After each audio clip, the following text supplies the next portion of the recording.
One of the questions we get on a relative often basis in Chinuch is, a child comes home from school, other kids have something, he wants to go somewhere with other kids, and it doesn't meet our family standards. How do we deal with that?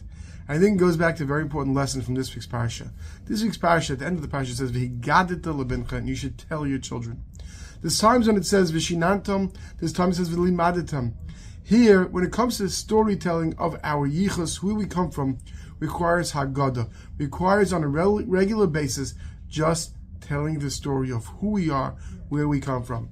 If we, with our children, on a regular basis, have a higadita lebincha, meaning our children know who we are, what we stand for, just from stories, from just telling over stories from parents, from grandparents, that will come through to our children of who we are and then the standards that are expected without having to always say no, because they'll know that's just not who we are.